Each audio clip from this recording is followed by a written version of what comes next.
किसी ने बड़ी कमाल की बात की है कि अगर शाखाएं है तो फूल पत्ते भी आएंगे, शाखाएं है तो फूल पत्ते भी आएंगे, अगर ये दिन बुरे हैं तो अच्छे भी दिन आएंगे। इसी शायरी के साथ में हम अपनी कहानी शुरू करते हैं। ये कहानी है भगवान गौतम बुद्ध और एक भिखारी की। एक भिखारी होता है गांव में, वो हमेशा भीख मांगता और अपना पेट पालन करता। मतलब गरीबी की उसकी ऐसी इतनी हालत थी कि वो सिर्फ भीख ही मांग के अपना गुजर बसर कर पाता था। वो हर दिन भीख मांग के लाता, खाता, बस ऐसी ही उसकी ज़िंदगी चलती। तो वो हर बार ये सोचता कि बहुत से लोग अपनी सुखी संपन्न ज़िंदगी जी रहे, काश मेरी भी ज़िंदगी ऐसी होती। लेकिन उसकी ज़िंदगी में कोई बदलाव नहीं हो रहा था। वो एक दिन खाना बटोर करके लाता और वो खाने के लिए उसने एक जगह पे अपना खाना इकट्ठा करके रखा था, और कुछ काम होने की वजह से वो बाहर चला गया। उतने में वहाँ पे एक चूहा आता है और चूहा पूरा खाना खा जाता है। खाना खाने के बाद में जस्ट वो रिटर्न में भिखारी आता है और वो देखता है कि उसका खाना तो चूहे ने खा लिया। तो वो मन ही मन सोचता है कि मेरी तो ऐसी भी ज़िंदगी बहुत ही बेकार सिचुएशन से चल रही है। तो आज ये तो बहुत ही बुरा दिन हुआ मेरे साथ में कि मैंने खाना बड़े मुश्किल से इकट्ठा करके लाया और वो भी चूहा खा गया। तो वो रोने लग जाता है। रोने लगता है तो उतने में वो चूहा उसकी आवाज़ सुनता है और वो उस भिखारी से कहता है कि मैंने सुना हो कि तुम बहुत ही मतलब गरीबी से जी रहे हो, बहुत गरीब कंडीशन से जी रहे हो, तुम भीख मांग के लाना पड़ता और तुम खाते हो। तो ये दिन बदन मैंने आपको देखा और आज भी मैंने बहुत ही कुछ गलत किया। तो ये तुम जिस गरीबी की स्थिति से आप जी रहे हो, तो क्यों ना आप इस गरीबी के बारे में भगवान गौतम बुद्ध से इसके बारे में इसका सॉल्यूशन पूछते, क्योंकि मैंने सुना हो कि भगवान गौतम बुद्ध हर समस्या का समाधान बताते हैं। वह भिखारी मन ही मन खुश होता है कि उसकी ये जो ये भीख मांग के लाता और ये खाता, ये बहुत ही पीड़ादायक जिंदगी होती है उसकी। क्योंकि वह हर दिन लाता तो बहुत सारे लोगों की बातें उसे सुनना पड़ता, बहुत से लोग उसे ताने मारते, बहुत से लोग उसे बहुत अलग अलग तरीके से बातें करते। तो वो सोचता कि काश मेरे इस समस्या का समाधान मिल जाए तो मुझे भीख मांगना नहीं पड़ेगा। तो वह भगवान गौतम बुद्ध से मिलने चला जाता है। जब वो चलते रहता है तो उसे बहुत ही घना जंगल मिलता है और बहुत अंधेरा भी हो चुका होता है। तो वो सोचता है कि क्यों ना मैं यही कहीं पे भी एक कोई इंसान के यहाँ रुक कर अपना आज रात को रुक जाऊँ और कल सुबह का आगे का प्रवास करूँ।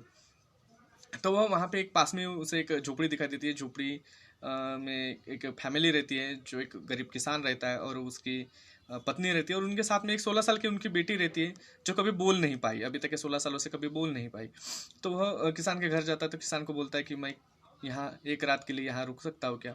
तो किसान कहता है कि हाँ, आप एक रात के लिए यहाँ रुक सकते हो। तो जब वो खाना खा रहे होते तो उस समय वो भिखारी उस गरीब किसान से कहता है कि मैं एक भिखारी हूँ जो मांग के लाता और खाता हूँ।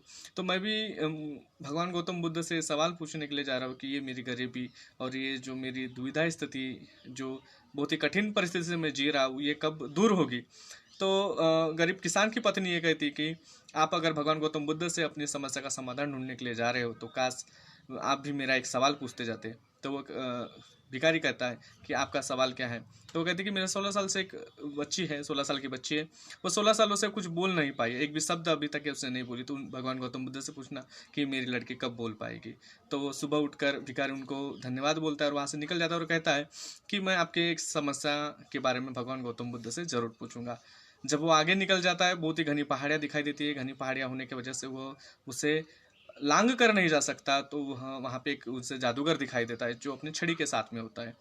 तो जादूगर से वो कहता है कि ये घनी पहाड़ियाँ हैं, मैं इसे क्रॉस नहीं कर सकता, तो आप मेरी इसमें मदद करोगे क्या। तो जादूगर उसे हाँ कह देता है और आधे दूर तक ले जाने के बाद में वह जादूगर उस भिखारी से पूछता है कि तुम कहाँ से आ रहे हो और कहाँ जा रहे हो। तो वो कहता है कि मैं भगवान गौतम बुद्ध से अपनी समस्या का समाधान ढूंढने के लिए जा रहा हूँ। तो जादूगर कहता है कि आप जब भगवान गौतम बुद्ध से अपनी समस्या के बारे में पूछने जा रहे हो तो मेरा भी एक सवाल पूछना कि हजारों सालों से इन पहाड़ियों के बीच में मैं रह रहा हूँ, तो ये मैं कब स्वर्ग जाऊँगा, इसके बारे में भगवान गौतम बुद्ध से पूछना। उतरते ही वह जादूगर को धन्यवाद बोलते हैं और कहते हैं कि मैं आपका सवाल जरूर पूछूंगा। उसके बाद में जाने के बाद में उसे बहुत बड़ी नदी दिखाई देती है। नदी बहुत बड़ी होने की वजह से वह उसे पार नहीं कर पाता। तो वहाँ पे एक कछुआ रहता है। कछुआ बोलता है कि मैं तुम्हें नदी पार करा दूंगा।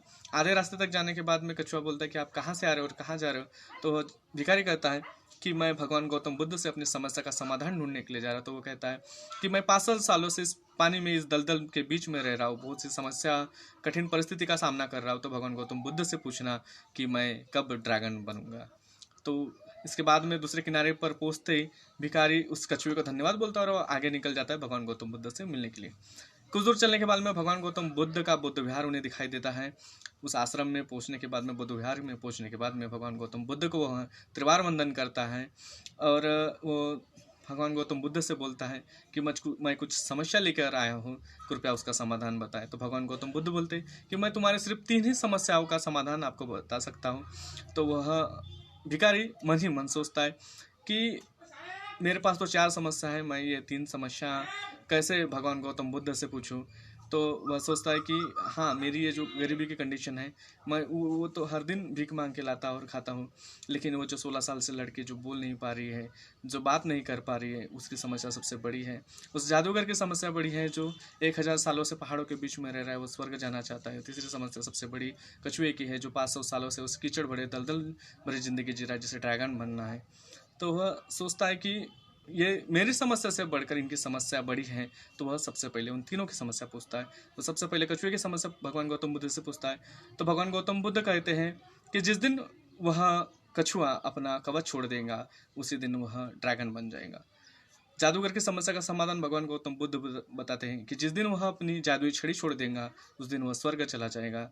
और जिस दिन उस लड़की को, जो 16 साल से वो लड़की बोल नहीं पा रही है, जिस दिन वह अपने हमसफर से मिलेगी, उसी दिन वह बोलने लग जाएगी। ये तीनों बातों का समाधान लेकर वहाँ से भिखारी निकल जाता है। सबसे पहले कछुए के पास में पहुँच के बोलता है कि जिस दिन तुम कवच छोड़ दोगे, उस दिन तुम निश्चित ही ड्रैगन बन जाओगे। उसी समय कछुआ अपना कवच छोड़ देता है और उसी समय वो ड्रैगन बन जाता है। और वो ड्रैगन बनते हुए जो कवच रहता है, वो कवच में बहुत सारे मोती रहते हैं। तो मोती ड्रैगन बनने के बाद में कछुआ भिखारी को दे देते और कछुआ ड्रैगन के रूप में वो वहाँ से धन्यवाद बोलकर उड़ जाता है। उसके बाद में भिखारी वो मोतियों को लेकर आगे बढ़ता है। जादूगर के पास में पहुँचने के बाद में भिखारी उस जादूगर से कहता है कि तुम जिस दिन इस छड़ी को छोड़ दोगे, उस दिन निश्चित ही तुम स्वर्ग चले जाओगे। तो जादूगर उसी समय वो छड़ी छोड़ देता है और वह स्वर्ग चला जाता है और जादू की छड़ी उस भिखारी को दे देता है। जादू की छड़ी और बहुत सारा वो धन लेकर किसान के यहाँ वह भिखारी जाता है। किसान की पत्नी उनसे कहती है कि आपने हमारी समस्या का समाधान ढूंढे क्या। तो वह कहता है कि जिस दिन इस लड़की को इसका हमसफर मिल जाएगा, उसी दिन वो लड़की बोल पाएंगी। तो उतने में ही वो लड़की आती है और लड़की बोलती है कि ये वही आदमी है ना। उस भिखारी को देखकर बोलती है कि ये वही आदमी है ना जो 2 हफ्ते पहले हमारे यहाँ आया था। तो उनके किसान और उसकी पत्नी एकदम मतलब शॉक हो जाते हैं कि भाई ये लड़की कैसे बोल पाई जो 16 सालों से बोल नहीं पाई। तो उसी समय वो किसान और उसकी पत्नी समझ जाते कि यही वो लड़का है जो भिखारी के रूप में है, वही उसका हमसफर है। तो उसके बाद में वो गरीब किसान और उसकी पत्नी उस भिखारी और उस लड़की की शादी करा देते हैं। तो इस कहानी से हमें एक ही सीख मिलती है कि हम जिंदगी भर अपनी समस्याओं के बारे में सोचते रहते हैं, अपनी तकलीफों के बारे में सोचते हैं, लेकिन अगर हम किसी के लिए अच्छा करने जाते हैं तो हमारे साथ में बहुत कुछ अच्छा होता है। इसलिए ज़िंदगी में थोड़ा बहुत अच्छा करो, आपके साथ में बहुत कुछ अच्छा होगा। तो इसी कहानी के साथ में हमारे को एक बहुत बड़ी सीख मिलती है कि ज़िंदगी बहुत ही अच्छी है, उसे बहुत अच्छा बनाना हमारे ही हाथ में है। तो इस वीडियो में बस इतना ही। आगे के लिए मैं एक नेक्स्ट वीडियो डालूंगा वही मोटिवेशन के साथ में। तब तक के लिए इस वीडियो को लाइक करें, शेयर करें, कमेंट करें और मेरे चैनल को सब्सक्राइब करें। तब तक के लिए जय भीम।